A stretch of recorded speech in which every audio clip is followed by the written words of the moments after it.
Well, man, happy belated birthday to you. I know it was Oh, just thanks. weekend, right? Yeah, it was Friday, so we celebrated yesterday. We chose to do it on Sunday because things are less crowded on Sunday, and we're trying to kind of still be safe. Luckily, we had a nice private dinner at this awesome Mexican restaurant, and it was like separated from the rest of it. It was just like the private room, and then we did private karaoke, where it was just us in this. And honestly, like I know it sounds weird to some people because they're like, "Oh, the whole thing about karaoke is like doing it." You're on stage in front of an audience and in front of the whole bar. But the cool thing about doing it privately is that you can sing more. You're in control of anything you want to sing, and it's just your friends and you're just your people, so you can just be as goofy and silly as you want.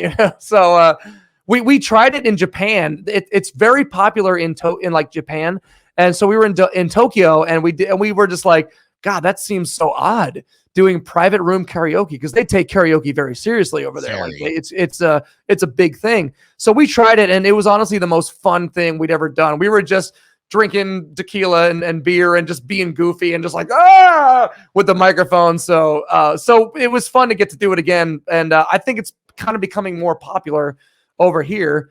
And COVID may have something to do with that, because it's like, okay, people don't want to go to bars, but maybe you can go into a private room with just your friends and your circle, and so it was fun. So that's why I'm a little bit hoarse today, because I didn't warm up. Okay, sue me. Well, what did you sing then?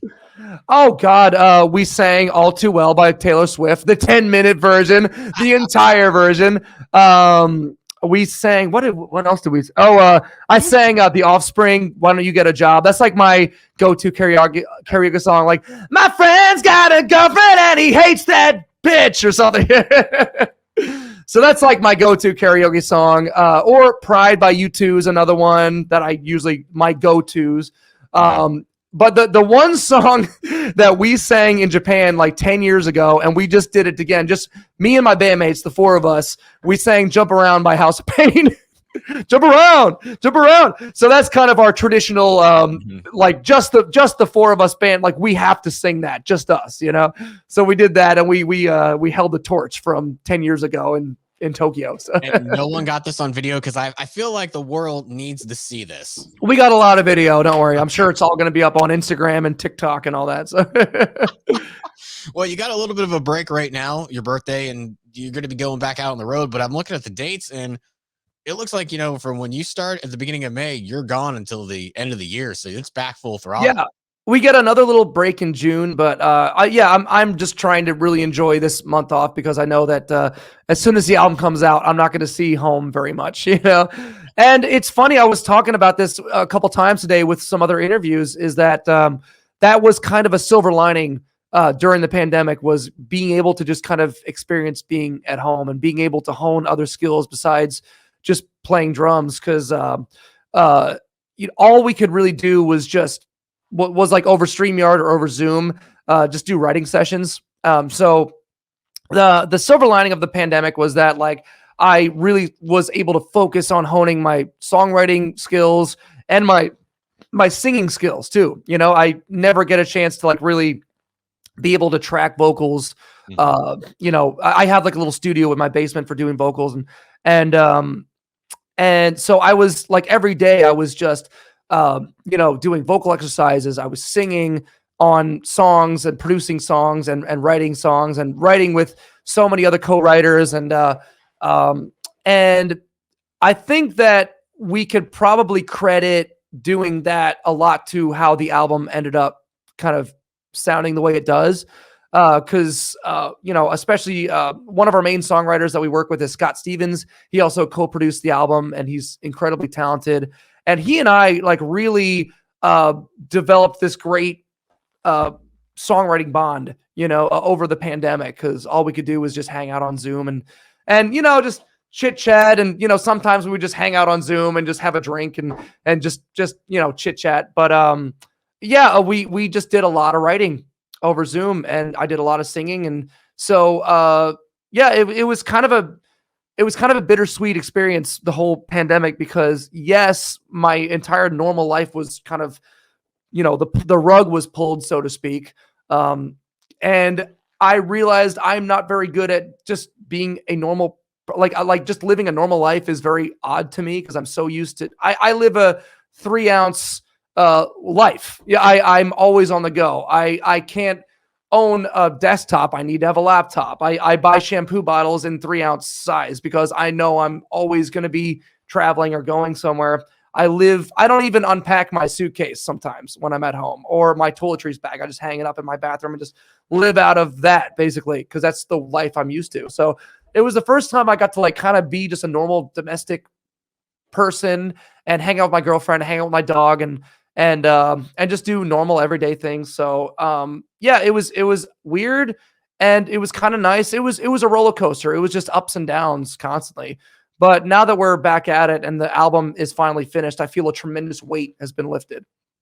No doubt. The album's got 11 songs on it, but how many were written for it? It didn't make the cut. 3,000, something like that, something around 3,000. No, we started writing. I mean, we were writing during the whole pandemic, and we started writing. Finally, we were kind of felt safe enough where the four of us could be kind of in the room together because we were all just not going anywhere or doing anything. So we started writing together in the basement. But here's the biggest caveat about being in Halestorm is that we will, and I'm guilty of this too, but we will second guess everything to death. So unless we have a time crunch, unless we have a deadline, like we'll never finish anything. So our deadline was when we finally started recording, like we knew we had this big Evanescence tour in November of last year. So literally, oh my God, literally we were tracking up until October 30th, up until Halloween day. And we finally finished like all the little extra bells and whistles on the recording. And then immediately the next day we just hit the road and went on tour. And it was just like literally to the last second. That's just how we work, you know?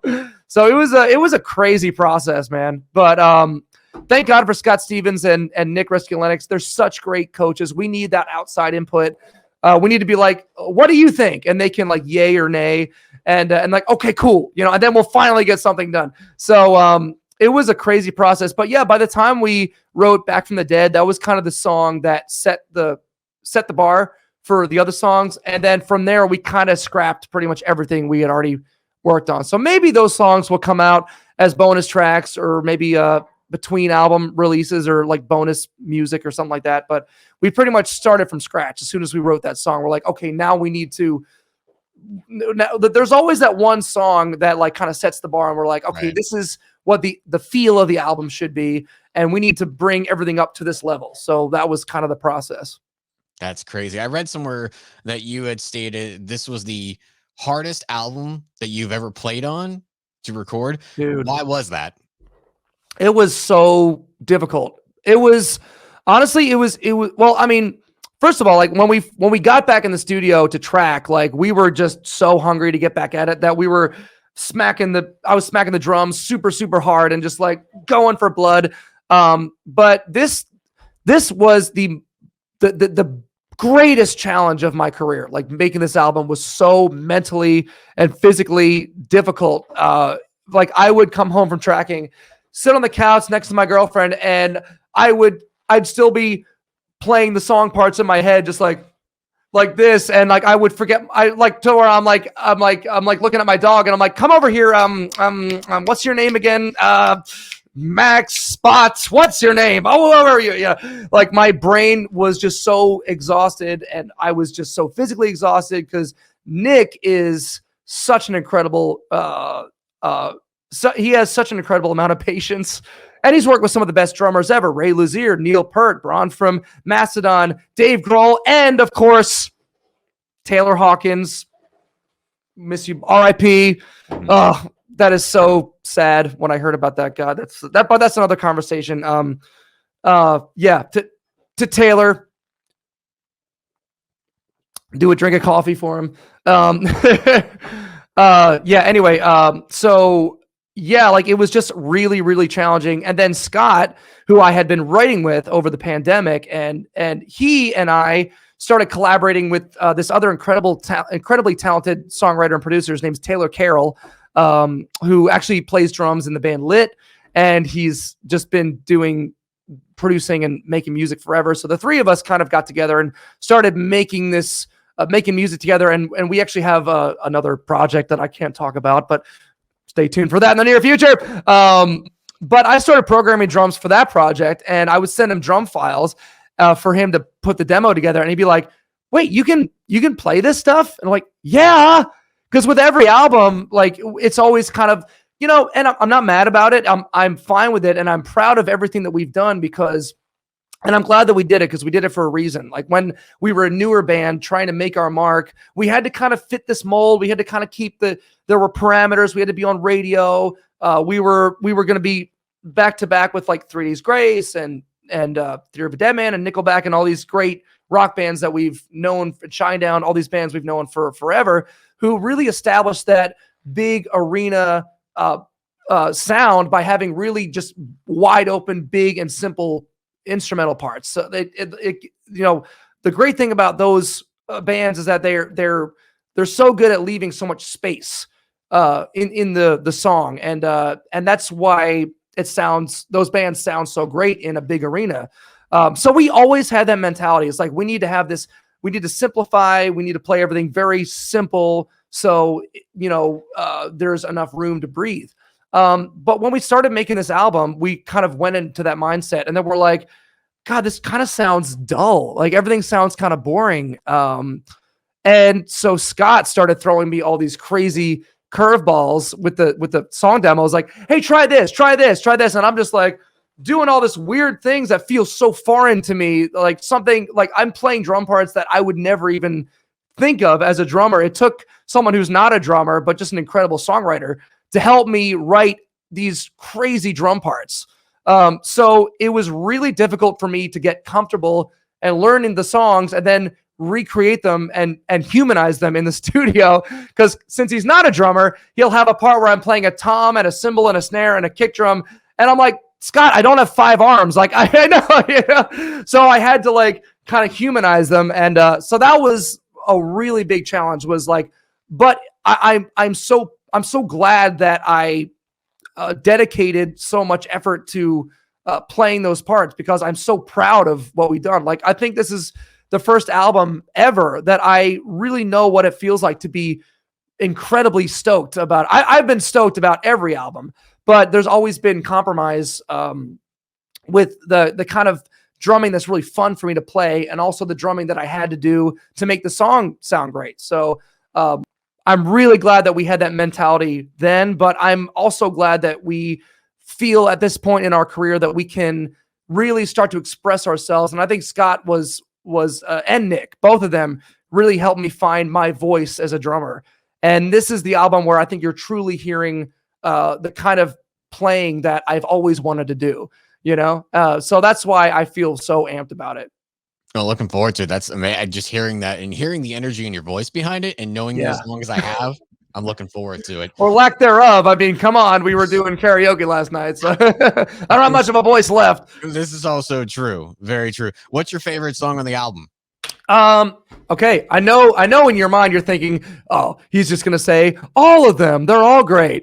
Cause it is favorite child. With every album I've ever had, I've never been able to answer that question. I'm like, I don't know. It changes from day to day. And in a lot of ways, it still kind of does change from day to day. But as of today, and it's kind of been my favorite for the past couple of weeks, is this song called Wicked Ways. And the reason that I like this song, it's because it was the first time Scott sent me this drum idea that had double bass drum in it, like double bass parts. And I'm like, oh man, I haven't played double bass in years. I've been a single bass player. I'm a John Bonham guy. Like I grew up on Dave Grohl and John Bonham, like Travis Barker, like all these single bass drummers. And it was the first time I had implemented double bass into Halestorm, because I'm doing double bass in this other project with Scott and Taylor. So he was like, I want you to bring the kind of drumming energy that you're bringing to this project with me and Taylor. I want you to bring that to Halestorm. I want Halestorm to have this. And so I'm like, okay, sure. Why not? Let's try it, you know? And my bandmates loved it, and Nick loved it, and every management, label, everybody in our team loved it. So it really, I feel like, yeah, like that song was kind of the one that that opened up the floodgates. And all of a sudden, Nick is like, I didn't know you could play like that. Like, I want to, and we actually went back and retracked all the other songs. Like, I had to, of course, okay, so we started tracking and I'm playing like usual, typical Halestorm, simple power rock drumming. And then all of a sudden we did Wicked Ways, we did Back from the Dead, we did Steeple, and all of a sudden I had to go back and retrack all the old songs and to bring it up to that level of energy because it was such a contrast between those songs and the old songs. So I had to redo them all and write all these crazy parts. And in my mind, I'm thinking like, okay, what would Scott Stevens have me play? So yes, again, like this album was so incredibly difficult, almost to the point where I just wanted to throw a cymbal at the wall. I would get so pissed off and frustrated if I couldn't get a part right. But I just had to trust the process. Like you'll get it eventually. Just take it one step at a time, one drum fill at a time. And Nick is the kind of guy that wants me to do an entire take. We don't punch. Mm-hmm. Like we'll do some light comping at the end, but Nick doesn't want to edit anything. He wants me to get an entire take. He wants to have that live feel. Mm-hmm. And sometimes he'll turn the click off and it's just me going like, yes, like push the click, push the tempo. We want that live energy, that aggression. And so all those little things that we had never tried before on an album. And I'm just so glad that like we're at this point where the four of us, Nick and Scott, felt like, okay, like we all had this incredible trust in each other. Like we know what we're doing. We all have this vision of what we want this album to be. Let's just go for it. And we did. And so when people hear it, I'm just really curious to hear what people think and what the feedback's going to be. But I'm really excited about it, you know? It's going to be great. I mean, and again, hopefully, knowing you as long as I have the energy out of you, God, to be a drummer, you got to have energy, you know? Right. And it's all natural, I swear. Well, coffee helps, but right. That's literally it. That's all I do. Well, our time is coming here quickly to a close, unfortunately. So I know. I'll ask one quick question I do want to get to before we wrap up. Because I remember being backstage once. It was you, Lizzie, and I think Joe. You all were having a conversation. You mentioned something to Lizzie about, oh, what if we had like this setup for me on stage? And she's like, yeah, I don't think that's in the budget. So what has there ever been a crazy stage rig or setup for you that you have pitched and they're just like, nope? Of course. I've always wanted to do something, you know, I mean, I was raised on, we were raised on like the music that our parents listened to. So my parents introduced me to, you know, all the crazy things that Tommy Lee has done with his drum kit over the decades.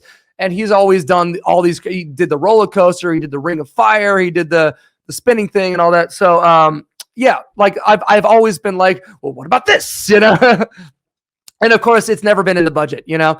But now we're actually building a new set for our U.S. Touring rig, and our lighting guy, our lighting director, Craig, is incredibly talented and has a great vision. And he showed us some mock-ups on his software, like, okay, we want to do something crazy, and he wants to put me like 20 feet in the air now. It's like, oh God.